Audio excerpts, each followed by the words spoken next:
Baik, bismillahirrahmanirrahim. Assalamualaikum warahmatullahi wabarakatuh. Alhamdulillah, subhanallah, salatan wassalamu ala rasulillah. Asyhadu an la ilaha illallah, asyhadu anna Muhammadan abduhu wa rasuluh nabi ba'da. Kali ini saya menyajikan materi mengenai manajemen risiko hukum, di mana yang saya share hari ini adalah materi yang sudah saya bukukan, atau ini adalah bagian dari bab tulisan saya yang saya sendiri sudah menyerahkannya utuh kepada kalian. Bisa digunakan sebagai referensi untuk membuat tugas ataupun nanti untuk membuat artikel sebagai kewajiban di akhir perkuliahan kita. Terkait dengan risiko ini, pertemuan kali ini kita membahas mengenai manajemen risiko hukum dari 10 jenis risiko yang ada di dalam POJK nomor 65 tahun 2016. Berkaitan dengan hal tersebut, maka saya berharap yang pertama kalian semua dalam menyimak materi ini bisa mengeluarkan catatan-catatan, kemudian juga nanti boleh bertanya di komen channel ini, channel YouTube-nya saya. Kemudian nanti juga boleh diskusi lebih lanjut kita di grup ataupun di e-kampus. Itu yang paling penting sebagai bukti bahwasanya kita melakukan suatu interaksi akademik, yaitu proses belajar mengajar. Nah, baik, saya awali terlebih dahulu memperkenalkan kepada kalian semua mengenai manajemen risiko hukum. Dalam POJK nomor 65, saya coba perbesar ya. Dalam POJK nomor 65 tahun 2016 tentang manajemen risiko, risiko hukum itu didefinisikan sebagai suatu risiko akibat tuntutan hukum atau kelemahan aspek yuridis. Nah, artinya dari segi hukum ada bagian-bagian dalam perjanjian-perjanjian yang dibuat itu ternyata lemah dari segi aspek hukum, sehingga memungkinkan kedua belah pihak melakukan penuntutan atau dituntut oleh salah satu pihak. Ini yang menyebabkan adanya risiko hukum pada perbankan. Apakah ini mungkin terjadi? Ya mungkin saja gitu. Karena memang pada berbagai keadaan, dikarenakan memang bank syariah itu memiliki banyak transaksi, memiliki berbagai model transaksi, tentu akan ada celah-celah di mana perjanjian-perjanjian dalam produk bank syariah itu lemah di mata hukum, sehingga membuat celah bahwasanya perbankan itu bisa dituntut secara hukum. Nah, ini yang disampaikan mengenai risiko hukum. Nah, kemudian kalau kita berbicara mengenai risiko hukum ini, bahwasanya memang salah satu juga yang sering terdampak itu adalah risiko-risiko akibat adanya kesalahan dalam kita mempraktikkan fatwa DSN. Meskipun nanti ada kajian risiko mengenai kepatuhan, ada kajian risiko mengenai mengenai kepatuhan terhadap syariah gitu ya, tinjauan syariahnya, tapi tetap pada dasarnya kajian risiko hukum, risiko kepatuhan itu adalah saling berkaitan. Namun kita lihatkan terlebih dahulu pada materi kita hari ini, yaitu risiko hukum, bahwasanya kegagalan kita memenuhi kepatuhan-kepatuhan terhadap perjanjian-perjanjian, maka itu akan menyebabkan peluang terjadinya risiko hukum. Nah, kemudian di sini juga disampaikan bahwa kelalaian baik bank maupun nasabah dalam menjalankan aturan-aturannya telah dibuat dapat menjerat kedua belah pihak untuk berada di meja hukum. Tidak hanya sebatas meja hukum yang harus dipenuhi, bahkan pada berbagai bank, risiko hukum dapat menyebabkan bank bangkrut dan dicabut izin usahanya. Nah, ini yang memang menjadi catatan di note penting, bahwasanya potensi-potensi bank dituntut secara hukum oleh nasabah itu banyak. di beberapa kasus nanti kalian bisa searching yang bagian yang bikin artikel mengenai risiko hukum, itu silakan cari kasus-kasus hukum yang berkaitan dengan tuntutan-tuntutan nasabah kepada bank atau sebaliknya bank menuntut pada nasabah. Sehingganya pada posisi ini kita bisa melihatkan bahwa ke kecolongan ya, atau kealpaan dalam satu pasal dalam perjanjian-perjanjian itu memang bisa merugikan salah satu pihak, entahkah itu bank, entahkah itu nasabahnya. Nah, kemudian lebih lanjut mengenai risiko hukum ini, terdapat beberapa hal yang perlu dikaitkan terhadap yang menjadi munculnya risiko hukum gitu ya. Nah, yang pertama yaitu perbankan harus memiliki kebijakan dan prosedur secara tertulis sehingga setiap pelanggaran dapat dibuktikan dengan baik. Nah, ini tata cara ya, beberapa hal yang memang harus disiapkan oleh bank agar jangan nanti bank bisa berhadapan dengan risiko hukum, jangankan berat ya, kecil pun jangan sampai. Nah, maka pada posisi itu yang pertama, perbankan harus memiliki kebijakan dan prosedur secara tertulis sehingga setiap pelanggaran dapat dibuktikan dengan baik. Nah, kemudian bank harus melaksanakan prosedur analisa aspek hukum terhadap produk aktivitas baru. Dalam hal ini, Bank Syariah tentunya memiliki double pengawasan selain dari manajemen, Bank Syariah juga diawasi oleh DPS. Nah, ini juga tidak hanya berbicara mengenai bagaimana bank dengan nasabah, tapi juga bagaimana bank dengan Dewan Syariah Nasional sebagai lembaga yang memang memiliki kewenangan untuk menentukan atau untuk mengeluarkan fatwa dan menentukan alur-alur syariahnya, sehingga jangan sampai nanti hadirnya produk-produk bank itu malah bertentangan dengan fatwa DSN. Nah, ingat nanti belajar DPS kita di semester 3 bahwasanya hasil telaah DPS yang mengatakan misalnya suatu perbankan itu tidak lagi sesuai dengan syariah, maka itu bisa saja DSN nanti merekomendasikan kepada OJK untuk mencabut izin perbankan tersebut karena memang dianggap tidak menjalankan syariah. Ini efek-efek lebih jauhnya itu harus diperhatikan. Kemudian yang ketiga, bahwa perbankan wajib memiliki satuan kerja yang free sebagai legal watch. Tidak saja terhadap hukum positif, tapi juga terhadap fatwa DSN dan ketentuan-ketentuan lainnya. Nah, dikarenakan memang bank syariah itu memiliki berbagai sisi, dari segi kepatuhan wajibnya, kepatuhan mandiri. Kalau kita bicara nanti risiko kepatuhan wajib itu adalah bagaimana undang-undang menggariskan terhadap kegiatan perbankan syariah. Kemudian kepatuhan mandiri adalah bagaimana perbankan syariah itu menciptakan suatu peraturan-peraturan terhadap nasabahnya. Nah, di samping itu juga bank syariah juga harus memenuhi kepatuhan-kepatuhan terhadap syariah. Nah, sehingganya harus ada unit legal watch ya, yang memang orang-orang yang tukang pantau apakah betul ini sudah sesuai syariah atau tidak. Kemudian yang keempat, perbankan harus menilai dampak perubahan ketentuan peraturan terhadap risiko hukum. Nah, ini yang penting karena sejatinya perbankan dia tidak dilindungi atau tidak didasari oleh satu hukum saja, tapi hukumnya berlapis ya. Manajemen risiko ini termasuk bagian dari lapis kesekian untuk mengcover keamanan ketahanan perbankan. Ya, bahkan udah ada menghitung tingkat kesehatan bank, sudah ada rasio-rasio, tapi ternyata belum dianggap cukup oleh orang perbankan. Ada lagi keluar muncul manajemen risiko, itu pun banyak macamnya. Kalau secara internasional kita menghadapnya Basel gitu ya. Tapi secara Indonesia sendiri kita punya POJK.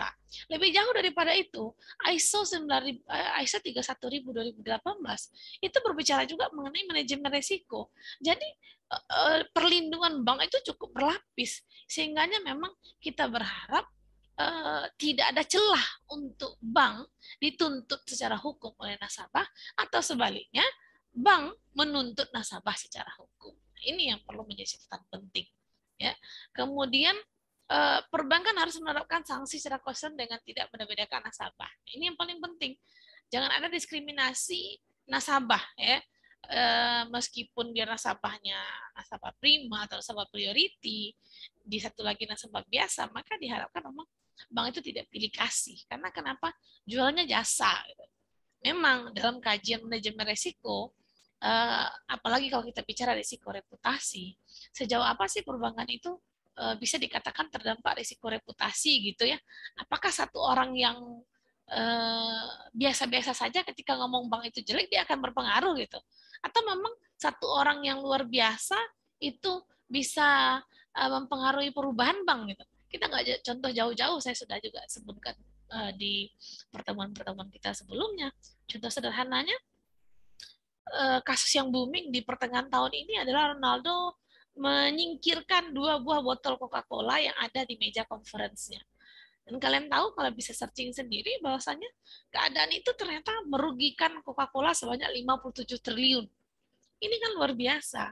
Akibat seorang yang memang influencer, mereka yang berpengaruh, satu tindakan mereka itu membuat hancur satu organisasi. Nah, kita juga harus berhati-hati di lembaga kita. Nah, jadi jangan sampai ada pembedaan sehingga pembedaan itu malah menjadi bumerang untuk organisasi kita sendiri. Nah, ini yang dimaksudkan pada hal yang perlu diperhatikan. Kemudian yang terakhir, bank harus melakukan kajian secara berkala terhadap akad, kontrak, atau perjanjian bank dengan pihak lain dalam hal aktivitas dan invisibility. Nah, kenapa itu yang dikatakan bahwa memang dengan adanya perubahan-perubahan regulasi, pembaharuan-pembaharuan dalam akad, tentu akan berdampak kepada perjanjian-perjanjian kita dengan nasabah yang terutama memiliki jangka waktu panjang. Biar nasabah jangka waktunya 10 tahun. Selama 10 tahun tentu akan ada regulasi-regulasi yang berubah. Maka ini harus menjadi perhatian. Jadi jangan sampai pada posisi itu kita dianggap menzolimi orang atau malah sebaliknya kita yang dizolimi oleh orang. Nah, ini kaitannya kalau kita bicara risiko. Kemudian bagaimana sih penerapan manajemen risiko hukum di perbankan agar jangan terdampak kepada hukum itu sendiri gitu ya. Nah, yang pertama kita harus mengidentifikasi terlebih dahulu. Sejatinya salah satu proses dalam manajemen risiko untuk kita mengetahui risiko hukum, maka itu kita mulainya dari identifikasi risiko hukum. Identifikasi risiko hukum itu menyangkut banyak hal. Yang pertama, akar penyebab dari risiko itu bisa terjadi. Ya, di mana kita sih bisa mengurai kenapa kok langsung akar penyebab? Itu berawal dari program atau produk apa yang kita pasarkan, kemudian risiko hukum apa yang menghampiri produk tersebut. Gitu. Ya, contoh misalnya dulu ada talangan haji menggunakan akad qard dan ijaroh, qard bil ujroh. Nah, sementara ternyata itu dipandang tidak cocok dalam syariah. Maka pada posisinya ketika ternyata akad yang digabungkan itu tidak cocok, maka kita uraikan akar penyebabnya apa. Oh, ternyata syariah tidak membenarkan adanya penggabungan akad dengan ijaroh misalnya. Kemudian kalau seperti itu, apa indikatornya yang kita katakan kita menggabungkan akad atau mengatakan itu terlarang. Nah, itu akan diurai. Maka dalam identifikasi risiko inilah kita akan berpanjang lebar menentukan apa sih akar penyebab satu risiko bisa terjadi. Kemudian apa sih indikator-indikatornya ketika kita mengatakan, oh ini ciri-ciri risiko hukum loh. Nah, itu kita harus membuat indikator-indikator. Kemudian, pengukuran risiko hukum. Kita perlu melakukan pengukuran. Kenapa? Karena memang ketika kita berbicara mengenai risiko, risiko itu memiliki klaster-klaster. Ya, ada high risk, ada extreme high, ada medium risk, ada low risk. Gitu. Maka keberadaan level-level risiko tersebut itu akan memposisikan suatu kejadian risiko yang terjadi pada bank pada level-level tersebut, level-level tertentu. Risiko hukum, misalnya, ya kita dulu mengeluarkan kartu kredit. Kartu kredit itu tidak ada satu alat pun yang bisa mengatakan kartu kredit itu bisa mendeteksi saya hari ini belanja rokok tidak sesuai dengan syariah misalnya. Kemudian kartu kredit saya nggak bisa digesek. Karena kenapa? Dia belanja barang yang haram misalnya. Tapi itu kan tidak bisa digunakan sampai hari ini, nggak ada alat yang bisa mendeteksi ini belanja saya halal apa haram ya gitu. Yang namanya kartu kredit ya bayar semua. Tapi kalau misalnya kita belanja makanan yang tidak halal dibayar oleh kartu kredit, berarti bank syariah membiayai kartu kredit dong gitu. Nah, pada posisi ini kita akan melihat kalau kita tetap membuat kartu kredit gimana? Risiko kita berada pada level mana? Nah, ini kajian-kajian mendalam pada risiko hukum. Sehingganya memang harus ada metode yang tepat mengenai pengukuran risiko itu Kemudian juga mengukur resiko menggunakan indikator atau parameter berdasarkan potensi kerugian akibat tuntutan litigasi. Jadi dalam artian ini disampaikan memang ketika kita mengklaster risikonya high risk, medium risk, low risk, itu memang kita akan melihat indikator-indikator apa yang kita tetapkan sehingga risiko ini mengarah pada level-level yang saya sebutkan tadi. Kemudian yang ketiga, risiko hukum itu harus dipantau gitu. Karena kenapa? Dalam kerangka kerja manajemen risiko ataupun dalam prinsip penerapan manajemen risiko, maka yang paling akhir dalam target manajemen risiko itu adalah perbaikan berkelanjutan. Maka bagaimana mungkin kita akan memperbaiki kalau kita nggak tahu, nggak pernah melihat bagaimana aplikasi manajemen risiko. Nah, maka sejatinya pemantauan risiko hukum ini merupakan bagian dari yang namanya CQI, CQI. Apa itu CQI? Continuous Quality Improvement. Agar apa? Agar tetap besok kita awasi ternyata ada yang salah, perbaiki lagi sehingga nilai kita menjadi terus meningkat. Nah, ini yang diharapkan dalam risiko hukum ini. Kemudian juga pengendalian risiko hukum. Apa itu pengendalian risiko hukum? Di mana memang ada orang yang kita mintakan, kalau ternyata tiba-tiba risiko itu betul-betul terjadi, tentu sudah akan ada pihak yang bisa mengeksekusinya. Ada pihak yang berada pada garis terdepan yang dikatakan untuk menangani risiko tersebut. Karena pada intinya, mengidentifikasi risiko, seperti halnya definisi risiko, itu untuk masa datang.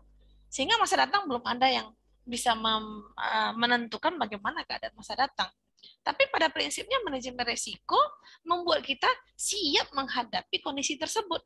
Maka pada posisi pengendalian risiko hukum ini, kalau memang risiko itu benar-benar terjadi, tentu kita sudah menyiapkan siapa personil-personilnya, apa langkah-langkahnya. Nah, ini yang masukkan dengan pengendalian risiko hukum.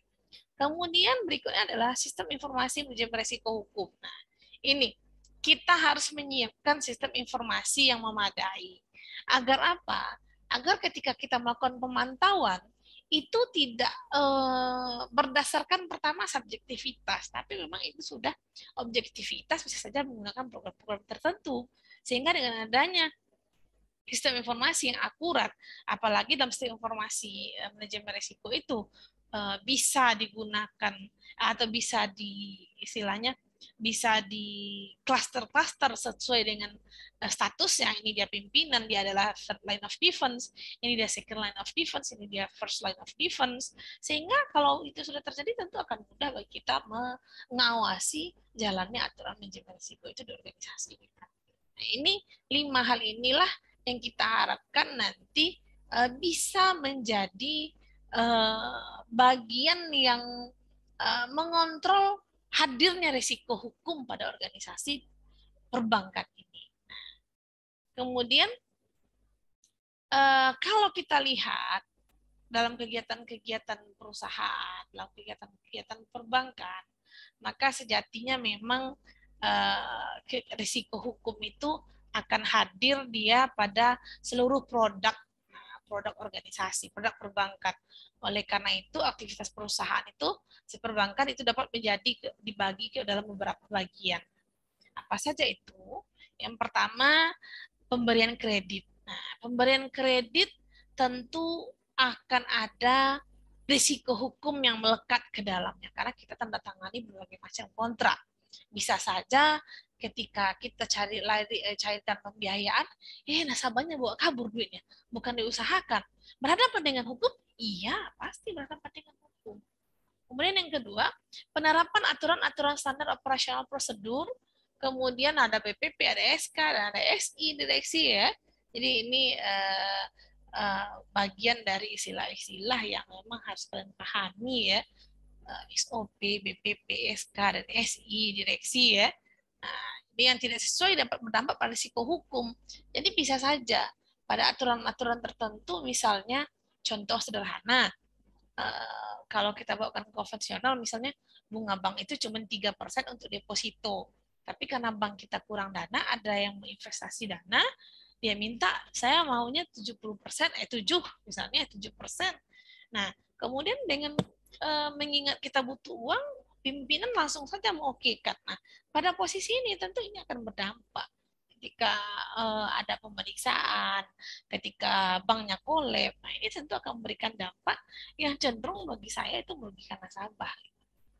Kemudian menjaga rahasia bank itu dapat menghindari bank dari risiko hukum. Nah, ya. Jadi misalnya kenapa kok di bank itu banyak rahasia, Bu? Contoh sederhananya, kita minta data nasabah bank nggak boleh, Bu. Itu bagian dari rahasiakan bank. Ngapain saudara minta data nasabah? Nanti tengok-tengok uang dia. Buat apa tengok uang orang? Mau membobol rekening dia kah? Nah, seperti itu sederhananya. Maka bagi bank itu menjadi daerah yang dikatakan restricted ya, daerah terlarang. Ini yang disampaikan ketika bank tidak membeberkan semua datanya kepada orang lain. Kemudian dampak dari kontrak dan perjanjian terhadap risiko hukum sangat besar. Nah, ini dampak dari kontrak dan perjanjian sebagaimana saya sampaikan tadi, kita punya ikatan kerja dengan dengan nasabah. Nasabah ternyata melakukan pelanggaran terhadap kontrak, itu tentu memiliki dampak yang besar bagi kita selaku perbankan. Kemudian tuntutan hukum dari nasabah ketidakpuasan terhadap pelayanan kebijakan atau fitur bank yang ada. Nah, ini ya, risiko hukum itu kita bisa menuntut perbankan. Posisinya saya pribadi itu pernah istilahnya hampir melayangkan tuntutan hukum karena yang pertama saya merasa saya dilecehkan oleh perbankan. Dilecehkan dalam artian seolah-olah saya ini merusak nama perbankan gitu. Padahal saya hanya komplain ATM-nya nggak bisa digunakan. Percuma saya apa namanya? Saya udah ke atas ke bawah untuk bisa menggunakan ATM bank bersangkutan, tapi ternyata nggak bisa melayani transaksi yang saya butuhkan. Waktu itu saya transfer beda bank nggak bisa. Artinya kan saya berada pada posisi kesal gitu ya. Nah pada posisi itu wajar dong. Saya pikir ketika kita bicara manajemen resiko, kita nggak puas terhadap pelayanannya, sehingga memang kita menuntut bahwasanya bagaimana sih bank ini gitu. Saya nggak yang butuh kamu, atau kamu butuh saya. Nah, boleh nyambung dikit ya kalau kita nabung di bank gitu ya. Kamu butuh saya sih butuh kamu. Saya bisa kok ke bank lain gitu. Nggak harus ke bank kamu. Nah, ini posisi-posisi inilah yang memang harus kita perhatikan. Kemudian kesalahan sumber daya manusia. Nah ini human error ini nggak bisa ditoleransi bagi perbankan. Maka dalam manajemen risiko, kaitan human error yang akan menimbulkan risiko hukum, maka sedapat mungkin itu dalam risiko operasional itu sudah diatasi. Sehingganya pemilihan pegawai itu sedapat mungkin menghindari pola-pola nepotisme yang akhirnya merugikan organisasi. Karena ketika terdampak, dia tidak hanya berdampak pada satu risiko, melainkan dia akan menghidupkan risiko-risiko lainnya, sehingganya tentu menjadi ancaman bagi perbankan dan bahkan bank sendiri bisa tutup gara-gara hal ini. Ini yang dikaji, yang difokuskan dalam risiko hukum. Kemudian bagaimana sih sistem pengendalian internal terhadap risiko hukum? Dalam posisi-posisi yang saya sampaikan tadi, yang sudah kita jelaskan bersama tadi, bahwa memang bank harus hati-hati ya. Karena apa? Karena berkaitan dengan hukum. Hukum tidak hanya nanti membuat kita kena vonis yang ringan saja, bahkan vonis berat seperti pencabutan izin ini tentu akan menjadi satu tantangan bagi perbankan agar tidak bermain-main dengan hukum. Gitu. Maka tata cara sistem pengendalian internal risiko hukum itu yang pertama kita lihat memang bagian hukum melakukan kajian ulang secara berkala terhadap kontrak antara bank dan pihak luar bank. Seperti yang saya sampaikan tadi, harus ada kaji ulang. Jangan sampai di tahun ini ternyata ada perubahan dengan keputusan-keputusan atau kepatuhan wajib lainnya, sehingga membuat kita harus menyesuaikan dengan kontrak kita. Ya, sehingga jangan sampai nanti kita kecolongan malah kita dirugikan. Nah, ini jangan sampai. Kemudian penerbitan dokumen bank seperti garansi bank, perjanjian pembelian, perikatan kerjasama lainnya selalu didukung oleh dokumen yang lengkap. Nah, ini yang paling penting. Nanti saudara, kalian semua kalau sudah gede berurusan dengan bank, jangan lupa setiap transaksi itu harus ada buktinya. Kalau kita mengajukan pembiayaan, maka mintalah akadnya untuk diperpegang. Itu wajib gitu. Karena kenapa? Ada momennya nanti kita salah dalam memahami akad atau bank yang salah memahami akad, kemudian kita merasa dirugikan, yuk kita bisa nuntut. Kenapa? Ada dibuatkan dalam sistem manajemen risiko itu. Kemudian memastikan tidak tersenggalanya risiko hukum terhadap pertama penyelenggara operasional organisasi. Nah, artinya kalau poin yang pertama ini jangan sampai deh pimpinan-pimpinan itu yang pada posisi first line of defense, second line of defense itu atau sampai pada levelnya first line of defense, jangan sampai itu berhadapan dengan hukum. Kalau sudah orangnya yang berhadapan dengan hukum, nah itu berarti sudah akan mengarah kepada risiko reputasi. Kemudian kepatuhan terhadap prosedur internal dan ketentuan yang berlaku. Ini juga jangan sampai ini menjadi sebab ya, kita memang harus menjadikan ini sebagai satu bentuk pengawasan agar manajemen risiko atau risiko kepatuhan itu tidak terjadi pada kita. Di mana dalam posisi ini kita penyelenggara operasionalisasi dan pengendalian intern telah dilaksanakan sesuai ketentuan peraturan ini. Jadi apapun itu harus sesuai dengan peraturan. Kemudian kepatuhan terhadap prosedur internal dan ketentuan yang berlaku, laporan keuangan bank, informasi manajemen risiko, penyelenggara komunikasi yang berkaitan dengan dampak risiko hukum. Pada intinya pada poin nomor 3 ini memang kita meyakinkan atau memastikan bahwa keseluruh item-item ini ada dimiliki dan dilaksanakan di organisasi kita. Ini kajian risiko hukum.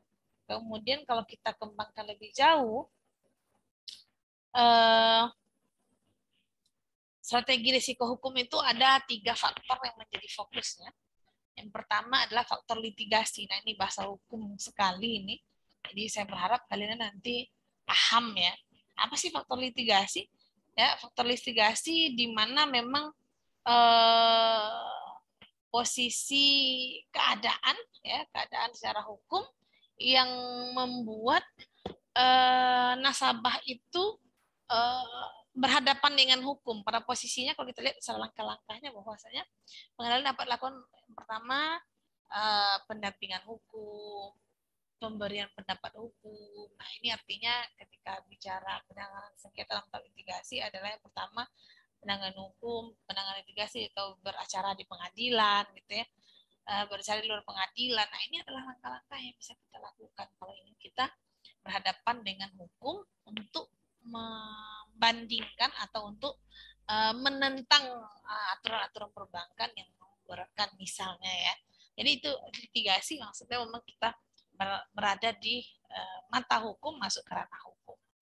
Kemudian berkaitan dengan ini juga dengan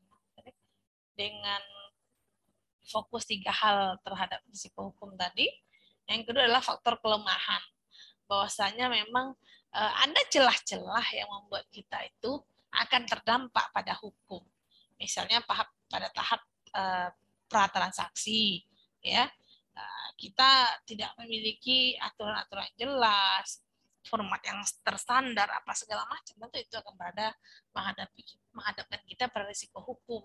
Maka sejatinya untuk menghadapi ini, maka buatlah pelaksanaan perjanjian yang baik. Buatlah formulir dokumentasi terkait perjanjian dengan nasabah maupun debitur. Nah, ini kan memang dalam rangka kita melindungi diri kita agar tidak terdampak pada risiko hukum itu sendiri.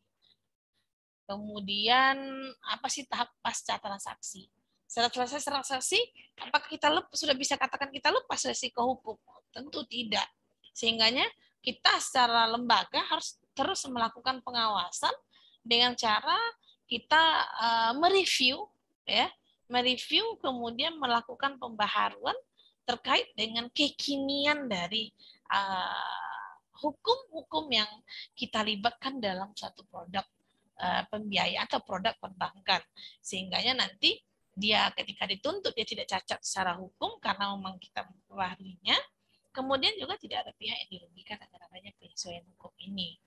Kemudian review dan pengkinian perubahan standar syarat dan ketentuan umum atas produk maupun jasa bank. Kemudian standar formulir dokumentasi terkait perjanjian. Nah, pada intinya setelah transaksi dicairkan, jadi sebelum transaksi dicairkan, ketika transaksi, setelah transaksi dicairkan, itu adalah ranah-ranah yang memang hukum harus mengawasinya agar jangan sampai nanti terjadi tuntutan hukum.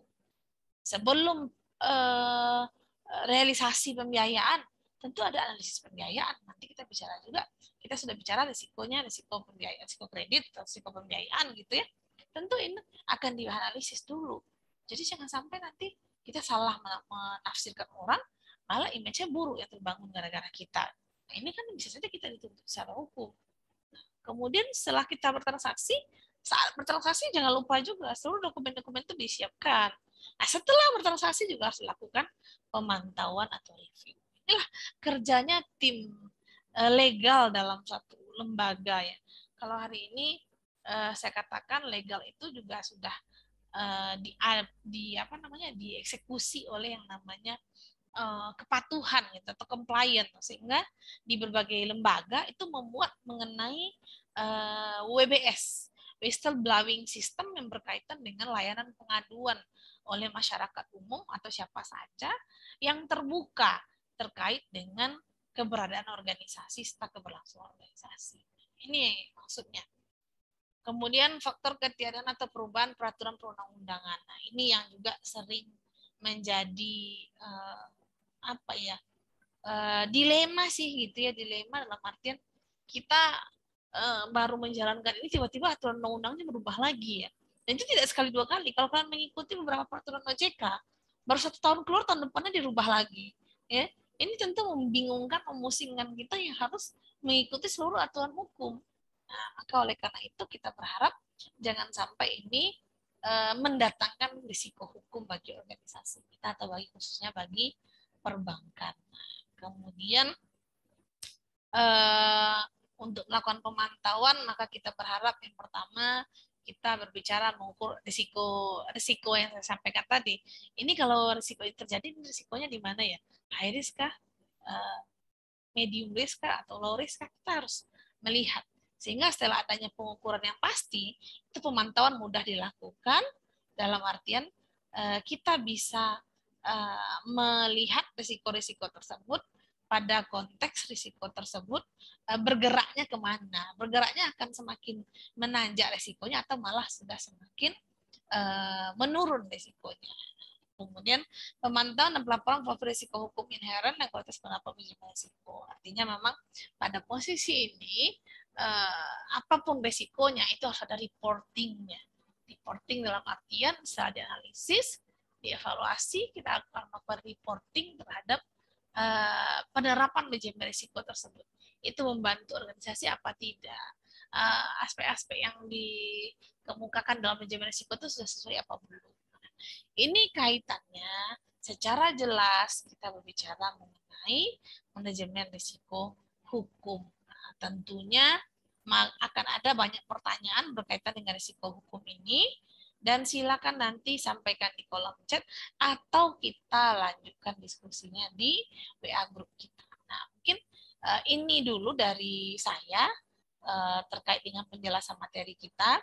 Silakan disimak baik-baik materi ini agar nanti jika ada pertanyaan bisa nanti kalian nyambung dengan apa yang saya jelaskan.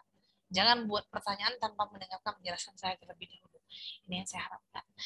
Demikian saja kita cukupkan materi mengenai manajemen risiko hukum. Banyak maaf, semoga apa yang saya berikan ini menjadi satu ilmu yang bermanfaat untuk kita bersama. Kemudian kegiatan kita mendapatkan rahmat dari Allah Subhanahu wa taala. Billahi taufiq wal hidayah. Assalamualaikum warahmatullahi wabarakatuh.